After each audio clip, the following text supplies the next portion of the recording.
Hi friends, welcome to our channel. ఇంకా మన channel ని సబ్స్క్రైబ్ చేసుకోలేదా?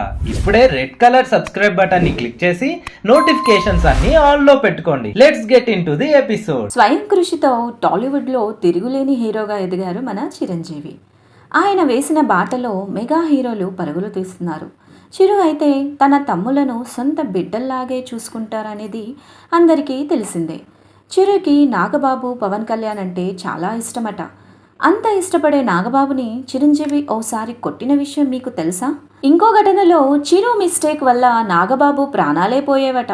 అసలు అలాంటి పరిస్థితి ఎందుకు వచ్చింది అనేది ఈ వీడియోలో డీటెయిల్గా డిస్కస్ చేద్దాం. వీడియో చాలా ఇంట్రెస్టింగ్గా ఉండడమే కాదు, పక్కాగా మీ చిన్నతనాన్ని గుర్తు చేస్తుంది. సో స్కిప్ చేయకుండా చివరి వరకు చూడండి. వీడియోలోకి ఎంటర్ అయ్యే ముందు మీలో ఎవరైనా ఫస్ట్ టైం మన ఛానల్ని విజిట్ చేస్తున్నట్లయితే సబ్స్క్రైబ్ చేయండి. మీ ఒక్క సబ్స్క్రైబ్ మాకెంతో సపోర్ట్నిస్తుంది. Please do subscribe. కెరీర్ తొలినాళ్ళల్లో నాగబాబును హీరోగా చేయాలని చిరంజీవి అనుకున్నారు. కానీ ఆయన డ్రీమ్ సక్సెస్ కాలేదు. దీంతో నాగబాబు ప్రొడ్యూసర్గా మారారు. నాగబాబుకు కాలం కలిసి రాలేదు. చిరంజీవి హీరోగా నాగబాబు ప్రొడ్యూస్ చేసిన సినిమాలని బాక్స్ ఆఫీస్ వద్ద అట్టర్ ఫ్లాప్ అయ్యాయి. ఇంకోవైపు గీతా ఆర్ట్స్ చిరంజీవితో బ్లాక్ బస్టర్స్ నిర్మించి బడా నిర్మాణ సంస్థగా ఎదిగింది. అదే సమయంలో పవన్ కళ్యాణ్ స్టార్ హీరో అయ్యారు.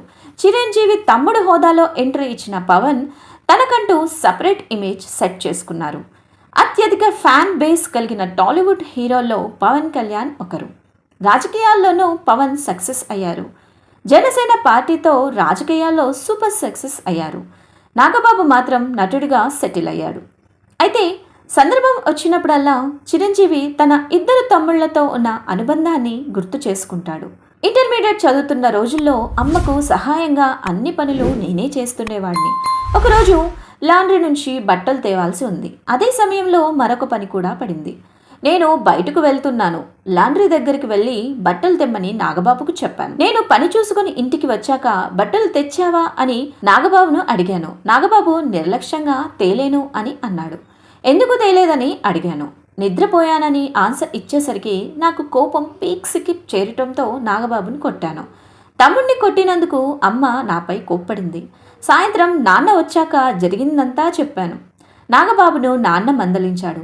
అప్పుడు నాకు అమ్మయ్య అని అనిపించింది అని చిరంజీవి తన చిన్నతనంలో జరిగిన ఓ సంఘటనను గుర్తు చేసుకున్నాడు. ఇంకొక ఘటనలో చిరు చేసిన పని నాగబాబు ప్రాణాల మీదకు తెచ్చిందట. కొద్దిగైతే నాగబాబు ప్రాణాలే పోయేవి. అంతగా చిరంజీవి ఏం చేశాడు, నాగబాబుకు ఏమైందో పరిశీలిద్దాం. అప్పుడు వాళ్ళంతా చాలా చిన్నవాళ్ళు. అది నిక్కర్ వేసుకునే ఏజ్. కుర్రాళ్ళంతా కలిసి ఎంజాయ్ చేస్తున్నారు. బావిలో ఈత కొడుతున్నారు. దీనికి తోడు అందరికీ అమ్మాయిలంటే పిచ్చి. చిరంజీవి కూడా అమ్మాయిలంటే చాలా ఇష్టం. తమ్ముడు నాగబాబుతో పాటు 2-3 ఫ్రెండ్స్ కలిసి కాలువలో ఈత కొట్టడానికి వెళ్ళారు. నిక్కర్ వేసుకొని ఉన్నాడు చిరు. పైన షర్ట్ లేదు. ఈత కొడుతుండగా అటువైపు అమ్మాయిలు వచ్చారు. రేగిపళ్ళు తెంపుకుంటున్నారు. వాళ్ళని చూసి చిరుకి మనసులో తెలియని ఫీలింగ్. అమ్మాయిలను చూస్తూ తమ్ముడు నాగబాబుని మర్చిపోయాడు. నాగబాబుకు ఈత సరిగ్గా రాదు. చిరునే దగ్గరుండి నేర్పిస్తున్నారు.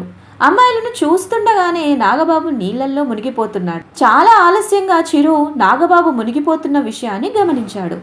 గుండెలు జారిపోవడంతో వెంటనే తమ్ముడిని ఒడ్డుకు తీసుకొచ్చి ప్రాణాలను కాపాడాడు. కొంచెం ఉంటే పెద్ద ప్రమాదమే జరిగేది. అలా ఫ్రెండ్స్ అంతా ఊపిరి పీల్చుకున్నారు. అప్పటి నుంచి అమ్మాయిలను చూడాలంటే చిరంజీవికి భయమట. ఎవరైనా ఎదురుపడితే తలదించుకుని వెళ్ళేవాడట. అలా చాలా రోజులు చేసినట్టు చెప్పాడు చిరు. కాలేజ్ డేస్లో ఉన్న క్రష్ గురించి కూడా చిరు ఇంట్రెస్టింగ్ విషయాలు చెప్పారు. కాలేజ్ రోజుల్లో బస్సుల్లో ఎక్కినప్పుడు అమ్మాయిలు వస్తే లేచి వాళ్ళకి సీటు ఇచ్చేవాడట. అయితే వాళ్ళ మీద గౌరవంతోనో ఇంకేదో కారణం వల్ల అలా చేయలేదట. సీటు ఇస్తే అమ్మాయిలు తన వైపే చూస్తారని, అలా వాళ్ళను పడేయొచ్చని ప్లాన్ వేశాడట. ఏమైనా చిరంజీవి ప్లానింగ్ మామూలుగా కాదు కదా. కానీ బస్సులో సీట్ ఇచ్చిన ఏ అమ్మాయి పడలేదని, ఫైనల్గా సురేఖ పడిందని చెప్పి నవ్వులు పూయించారు మన మెగాస్టార్. డెఫినెట్గా ఇలాంటి అనుభవాలు మీ లైఫ్లో కూడా జరిగే ఉంటాయి. అయితే మీ చిన్నతనంలో జరిగిన విశేషాలను కింద కామెంట్ చేయండి. వీడియో నచ్చినట్లయితే లైక్ చేయండి. ఇలాంటి ఇంట్రెస్టింగ్ అలనాటి ముచ్చట్ల కోసం ఇప్పుడే మన ఛానల్ని సబ్స్క్రైబ్ చేయండి. Thank you.